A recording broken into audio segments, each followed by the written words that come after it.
తెలుగు ఇండస్ట్రీలో అతి తక్కువ బడ్జెట్తో భారీ రేంజ్లో ప్రశాంత్ వర్మ చేసిన అద్భుతం హనుమాన్.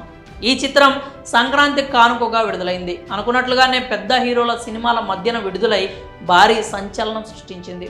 సినిమా విడుదలైన స్పెషల్ షో నుంచే ఓ రేంజ్ టాక్ను సంపాదించుకుంది హనుమాన్. ఇక ఆ తర్వాత దాదాపు ఇండస్ట్రీలో అందరి కళ్ళు హనుమాన్ చిత్రంపై, ఆ అద్భుతాన్ని సృష్టించిన ప్రశాంత్ వర్మ పైనే ఉన్నాయి.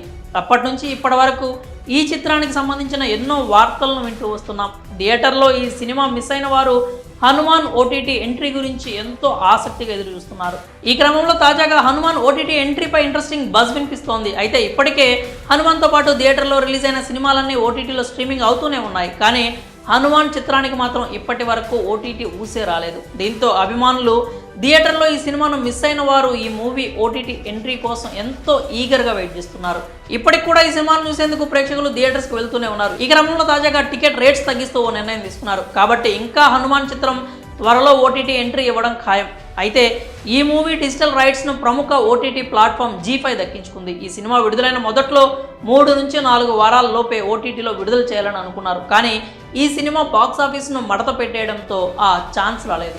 ఇక ఇప్పుడు థియేటర్లో టికెట్ ప్రైస్ తగ్గించడంతో ఓటీటీ ఎంట్రీకి డేట్ ఫిక్స్ చేసేసారు మేకర్స్. ఈ క్రమంలో మార్చి 2 నుంచి హనుమాన్ అన్ని భాషల్లో స్ట్రీమింగ్ కానుందని సమాచారం. కానీ ఈ విషయంలో ఇంకా చిత్ర బృందం నుంచి పూర్తి క్లారిటీ రావాల్సి ఉంది. ఇక ఇప్పటికే హనుమాన్ మూవీతో హైప్లో ఉన్న ఆడియన్స్ జై హనుమాన్ చిత్రంపై భారీ అంచనాలైతే పెట్టుకున్నారు. మరి థియేటర్లో అందరికీ పూనకలు తెప్పించిన హనుమాన్ ఇప్పుడు ఓటీటీ ఆడియన్స్ని కూడా అదే రేంజ్లో ఆకట్టుకుంటుందని ఖచ్చితంగా చెప్పేయచ్చు. మరి సంక్రాంతికి బాక్స్ ఆఫీస్ని మడత